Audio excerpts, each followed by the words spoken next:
I'm shooting a YouTube video right now. Say hi. Hello. Can I use your voice on my intro? Like what? Like this conversation, I'll just put it as the intro of the video. Sure. I hope you all have a good weekend. I hope you have a good weekend. Okay. Okay. Well, be careful. Talk to you later, okay? Love you. Love you too. Bye. Bye. Bye. That was my mom.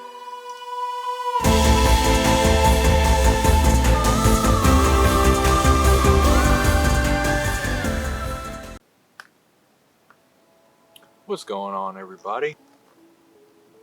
There's the moon. We're gonna do something a little bit different tonight, though. Last video we talked about getting a mineral moon with the DSLR.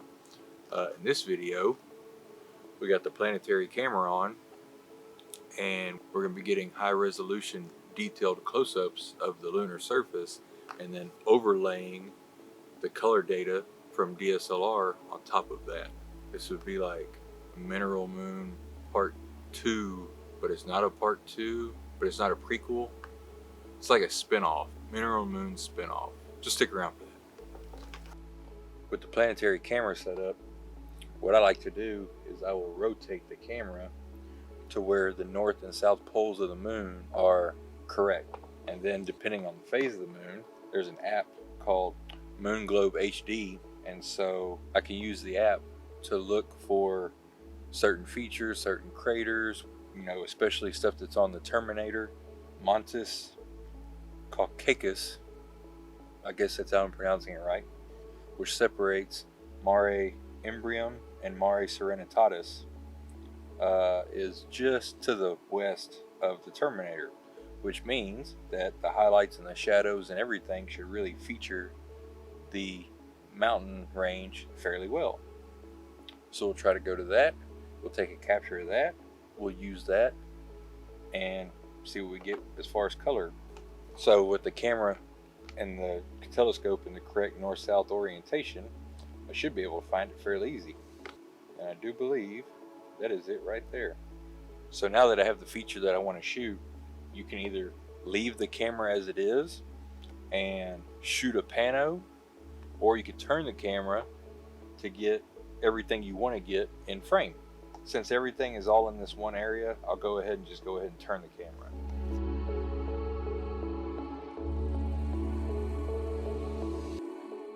So now we have the mountain range, we have the Cassini crater, and we have Aristotle.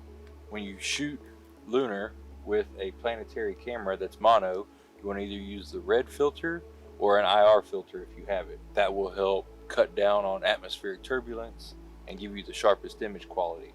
So I want to look right now, I'm on the red at 50%.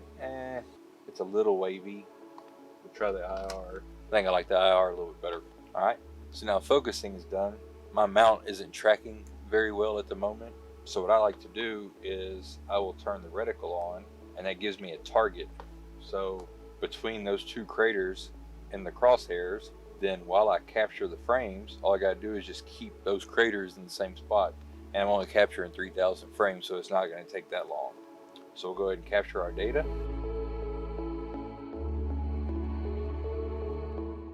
And we're done.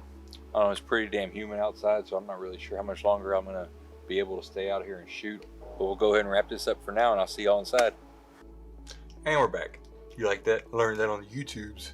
So we got our image last night of the Montes Caucasus. I think that's what it's called. In the surrounding areas. I have it loaded up in Auto Stacker right now, and I'm going to try not to spend a whole lot of time going through all the stacking and all that, because I know you want to get into the colors. So we'll just kind of breeze through this real quick. So here in Auto Stacker, we have the surface stabilization open. Remember, you can hit the number keys to make your align box bigger or smaller. In this case, we'll go with 3, and we'll click on the bright crater right here, control click, and analyze. So you can see here in this red box is the area that we're going to stack. We'll kind of run through this real quick, but everything's staying pretty much centered. According to our quality graph, we got pretty good quality. So if you look at the graph, it looks like we're good to go to 75%, but you really want to kind of avoid doing that, because at such high magnifications in such a diverse landscape, even the slightest bit of misalignment in the frames is going to cause it to look soft. So I will stick with 10% of the frames. So we're going to stack the best 300 out of 3,000 frames, which seems like a small amount, but since our gain wasn't very high, they should be relatively noise free. So we'll go to the first frame. You want to use pretty big align points again, and since we're close to the terminator, you can see how we have a huge light fall off from this part of the frame to this part of the frame. So as far as the minimum brightness goes, you don't want to stack, you don't want to line points on this mare here or the shadow part over here. You want them kind of concentrated in this area right here. So we'll try 45 and see what it gives us. All right, that's pretty good. Also, what you can do, you can go ahead and click on the brighter parts of the craters over here. Maybe that crater there. Yeah, we'll leave it at that. So we'll stack it, open it up in Registax, and see what we got. All right, so now we got the image open up in Registax. We'll do a quick glance over. Besides it being dark, it doesn't look too terribly bad. I mean, we already have detail, haven't even sharpened anything yet. We'll click on where we want our processing area to be, and we'll get started. You know, you want to sharpen the image, but you want to sharpen it sparingly. You can always sharpen more later. It's really hard to take away sharpening after the fact. 9 times out of 10, you'll have to go back to this point if you want a less sharp image. So with that being said, we'll start playing around with the sliders and see what happens. It's looking pretty damn good already. We'll give it just a tad bump. Now you can see all that detail really pops out, but you can also see it brought out a lot of noise also. So we will bump up the denoise just a hair. All right, that's looking pretty smooth. We'll try level 6 or layer 6 and see what that gives us. And you see it definitely brought out a little bit more of the highlights, and we'll throw in some denoise on that one as well. Show full image and do all and see what we got. That is looking pretty damn good. Now, as you can tell, it's also super dark. So what you can do is open up your histogram, and you can either stretch the histogram or stretch the gamma. And the reason we shot at 50% histogram last night on the capture is if you were to shoot at a higher percentage, like say 70 or 80, then there's a really big chance that you could blow out the highlights in the lit up parts of the craters and like along the mountain range. And you can't recover those highlights, but you can always boost the midtones and the shadows a little bit. So that's why I try to keep it about 50%. And here you can see now we have a full histogram.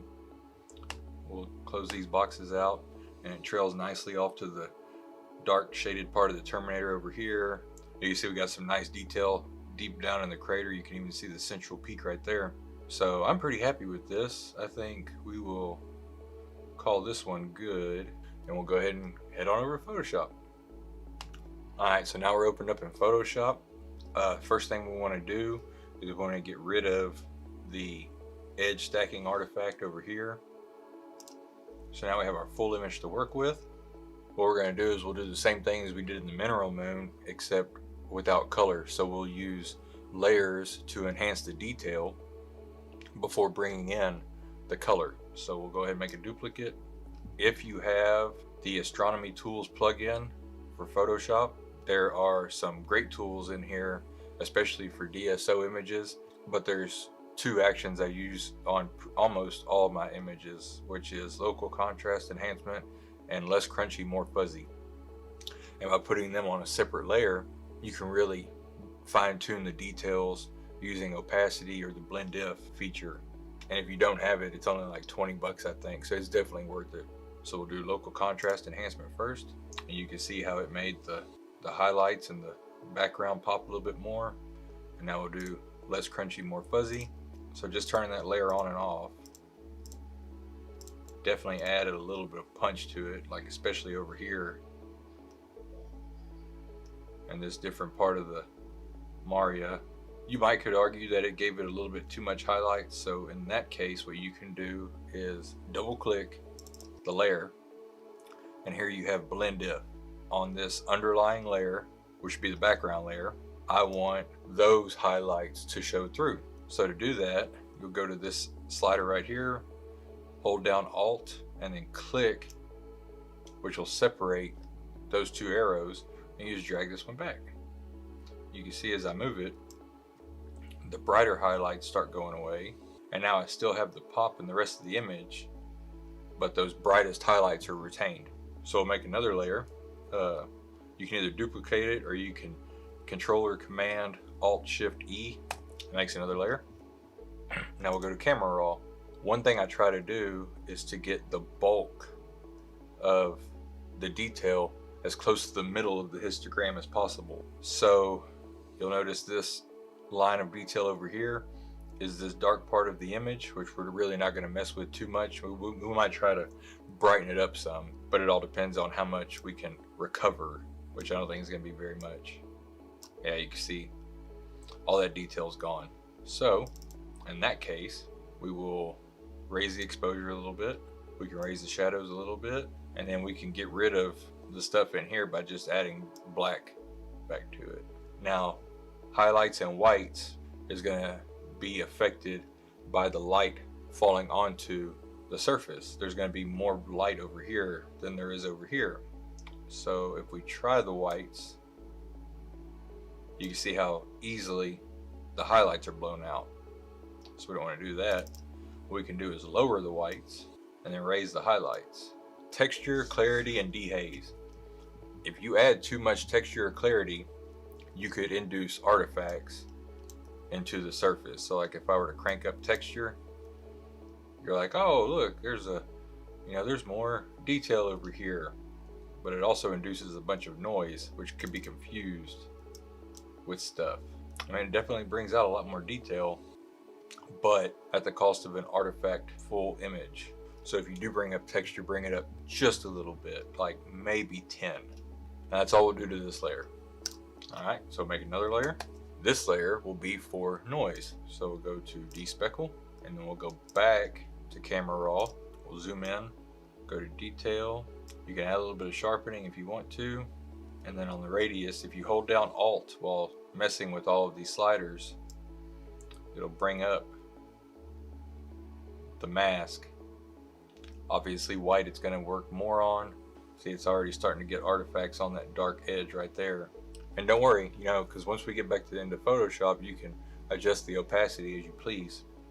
We'll throw in a little bit of noise reduction. All the noise reduction's on that one layer. So if we zoom in, turn it on and off,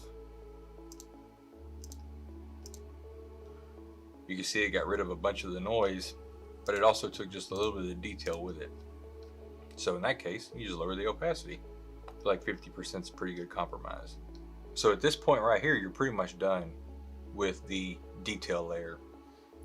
You can do a little bit more adjustments, enhancements, whatever, but as it sits right now, we'll go ahead and call this one good. And we will go open up a mineral moon, which I didn't even bother to shoot last night, but I have one from last month at the same phase and all that, so it should line up pretty damn close. If you missed that video, it'll be somewhere up here. So we'll go ahead and make a new layer. That'll be our detail layer. We'll open up a mineral moon, and then we'll combine them. So we have our detail layer. We have a mineral moon layer. So what we're going to do is we're going to take our selection, a rough selection of the area from the mineral moon, and import it onto the detail layer. So the area we're looking at is right here and in between these 4 craters, which is this area right here. So we'll take our selection tool, make sure it's unlocked, and obviously we're going to take a much bigger section than we need, and we'll drag and drop. Hold down Shift, let go. Now the first thing you notice is the colors are way different. So what we want to do is go ahead and add a vibrance layer, crank up the saturation and the vibrance, change the blend mode. We'll do just the saturation. Might throw in some exposure too. These will both be clipped. We'll combine those layers.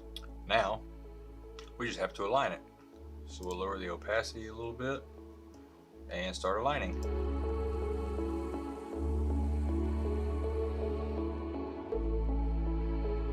Now once you get it relatively close, you can go ahead, raise the opacity, and we'll change the blend mode to difference.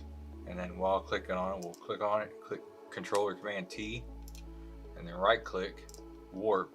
It does not have to be 100% precise, just as close as you can get it. And I'll show you why after we line it up.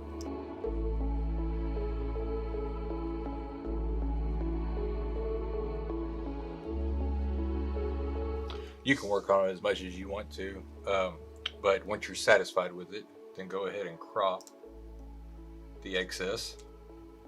And now with your color mode or your color layer selected, you want to go to Filter, Blur, Gaussian Blur. And what you want to do is you want to select a radius where you can still see some of the details, but the colors kind of blend a little easier. Somewhere about 10 for this instance. So you can see around the craters we still have our colors, and then in the mare and on the peaks we have our colors, but they're not sharp. That is because when you're happy with that and you go to color, now you can see how the shading of the mare over here actually depicts tonal contrast and color contrast in the mineral deposits, which is just amazing. You can actually see that the craters have different colors because of, you know, the titanium oxides and the other stuff on the lunar surface. As far as this area over here goes, you can do another blend if, because we don't want the black selected. So for this layer, which is the color layer, we'll move that just a hair, and it gets rid of all that stuff in there. Now, obviously, we're not going to leave this looking like that. From here, you can lower the opacity, but I don't personally like all the purple. I think that's probably due to chromatic aberration and stuff from the DSLR. So we need to get rid of that, or I'm going to get rid of that. What we will do is we'll make a duplicate of layer 3, because that's our highest detail layer.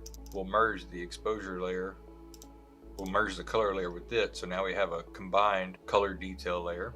We'll make another copy of it, and that'll be our working layer. So we can go to Camera Raw. We can try to get rid of the purple amount with defringing, which actually works pretty damn well. We can use our hue and saturation to kind of move the colors a little bit. I like the more reddish tones in the Maria. That way, whenever we lower the saturation, they'll appear more brown and tan. We can adjust the hue up here so we can get rid of the purples. And I know you're probably looking at this right now, like especially over here, thinking, what in the hell is he doing? Well, you'll see. So by fine tuning the colors and then blurring the hell out of it again, now if you look up here, you can see we have the ejector rays, we have the different shades. We still have a little bit of that purple, which we can still get rid of. Do selective color. And I would just like to point out, as a disclaimer, this has absolutely zero scientific validity. Keep that in mind. You probably won't win a Nobel Prize of Physics for, you know, putting colors on the moon. It's strictly to look pretty. There are scientific claims that back up that the colors are because of the mineral composites. But that being said, you know, don't turn this stuff in for scientific review. That's not going to happen. So once you get your color layer overlaid onto your detail layer, all bets are off at that point. You can do whatever the hell you want.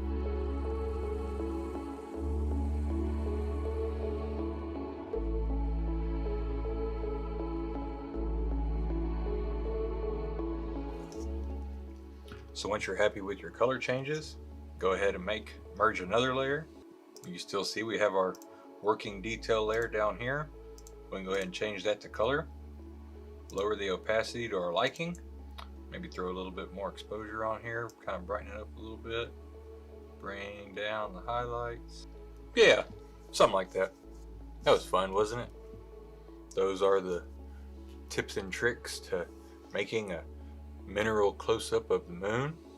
I hope everybody who took the time to watch this video learned a little bit of something. The cool thing about doing something like this is you can shoot something different every night. Especially along the Terminator, it's always going to look different. The craters and the shadows will change. I mean, it's fun. It's time consuming, but it's really fun. You get all that detail popped out in there. But anyway, I hope y'all enjoyed this little tutorial. And until next time, see y'all later.